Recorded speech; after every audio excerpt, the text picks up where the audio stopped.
एक रात, एक साजिश और एक हत्या जिसकी गूंज पूरे वैशाली में सुनाई दी।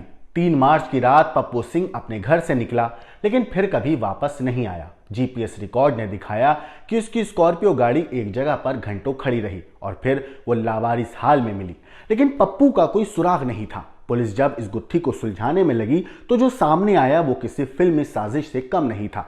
मामले की हर कड़ी कहीं ना कहीं एक ही नाम से जुड़ रही थी, उसका अपना फुफेरा भाई कुणाल उर्फ पिंटू और उसकी प्रेमिका नीतू सिंह।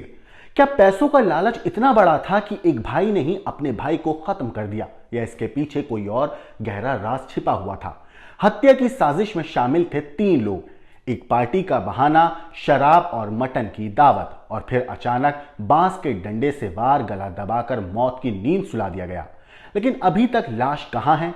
पुलिस की कई टीमें खोज में जुटी हैं। एसडीआरएफ और एनडीआरएफ गंगा नदी के किनारे सर्च ऑपरेशन चला रही हैं, लेकिन अब तक कुछ नहीं मिला। क्या यह महज हत्या थी या इसके पीछे कुछ और बड़ा खेल छिपा हुआ है? क्या पप्पू का कीमती सोना या 23 लाख की उधारी ही उसकी मौत की वजह बनी, या फिर कोई और था इस साजिश का असली मास्टरमाइंड? ये कहानी सिर्फ एक हत्या की नहीं बल्कि विश्वासघात, लालच और रहस्यमय मोड़ की है। क्या पुलिस इस गुत्थी को सुलझा पाएगी, या ये राज हमेशा के लिए अंधेरे में दफन हो जाएगा? सच्चाई अब धीरे धीरे सामने आ रही है, लेकिन क्या अंत उतना ही चौंकाने वाला होगा जितना ये अपराध है? बिहार के वैशाली जिले में 38 साल के पप्पू सिंह की हत्या का चौंकाने वाला खुलासा हुआ है। इस खौफनाक साजिश में उसके फुफेरे भाई, उसकी प्रेमिका और एक नौकर शामिल थे। पुलिस ने तीनों को गिरफ्तार कर लिया है, लेकिन अब भी लाश की तलाश जारी है।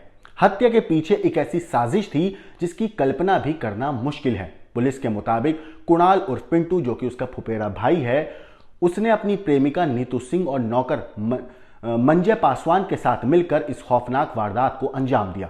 3 मार्च की रात विदुपुर थाना क्षेत्र में एक घर में मटन पार्टी का बहाना बनाया गया। शराब और मटन खाते वक्त पप्पू को बेखबर रखा गया। जैसे ही वो नशे में आया, उस पर बांस के डंडे से हमला कर दिया गया, फिर गला दबाकर उसकी हत्या कर दी गई। इसके बाद लाश को बोरी में बंद किया और गंगा नदी में फेंक दिया। पुलिस जांच में पता चला कि पप्पू ने अपने फुफेरे भाई कुणाल को 23 लाख रुपए उधार दिए थे। दोनों सेकंड हैंड गाड़ियों की खरीद बिक्री का कारोबार भी साथ में करते थे। पैसों को लेकर विवाद इतना बढ़ गया कि कुणाल ने अपनी प्रेमिका नीतू और नौकर मंजय के साथ मिलकर पप्पू की हत्या का पूरी प्लानिंग बना डाली। हत्या से पहले पप्पू 8 लाख रुपए लेकर गाड़ी खरीदने निकला था। जीपीएस रिकॉर्ड से पता चला कि उसकी स्कॉर्पियो गाड़ी चकौसन बाजार स्थित कुणाल गौतम के मार्केट के पास करीब 5 घंटे तक खड़ी रही। यहीं पर उसे मारा गया और फिर गंगा में फेंक दिया गया।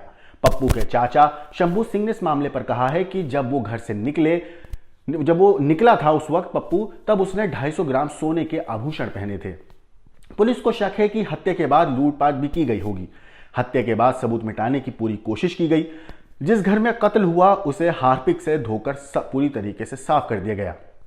फॉरेंसिक टीम को सबूत जुटाने में काफी दिक्कत हुई। पुलिस ने स्कॉर्पियो गाड़ी बरामद कर ली है, जिसे आरोपी सुनसान जगह पर छोड़कर फरार हो गए थे। हत्या में इस्तेमाल डंडा और एक टोटो भी पुलिस ने जब्त की है, जिसका इस्तेमाल लाश को ठिकाने लगाने के लिए किया गया था। इस मामले में एसडीआरएफ की टीमें गंगा नदी में लाश की तलाश कर रही हैं, जबकि डॉग स्क्वाड के साथ पुलिस कई जगहों पर छापेमारी भी कर रही है ताकि पता किया जा सके कि आखिर जो लाश है वो है कहां। मगर अब भी कई ऐसे सवाल हैं जिनके जवाब तलाशने बाकी हैं। क्या पप्पू का सोना भी लूटा गया? क्या कुणाल ने हत्या के पीछे किसी और को भी शामिल किया था? अगर शव नहीं मिला तो क्या आरोपियों को कड़ी सजा मिल पाएगी?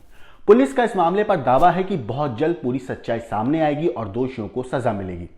फिलहाल इस पूरे मामले में जो भी अपडेट आएगी, जैसे ही हम आपको जरूर बताएंगे। लेकिन जिस तरीके से पप्पू का उसके अपने फुफेरे भाई, अपने रिश्तेदार ने कत्ल किया, इस पूरी चीज के ऊपर आपकी क्या राय है? आपको क्या सोचते हैं आप लोग? हमें कमेंट करके जरूर बताइएगा। लेकिन देश और दुनिया की बाकी क्राइम की खबरों के लिए देखते रहिए क्राइम तक।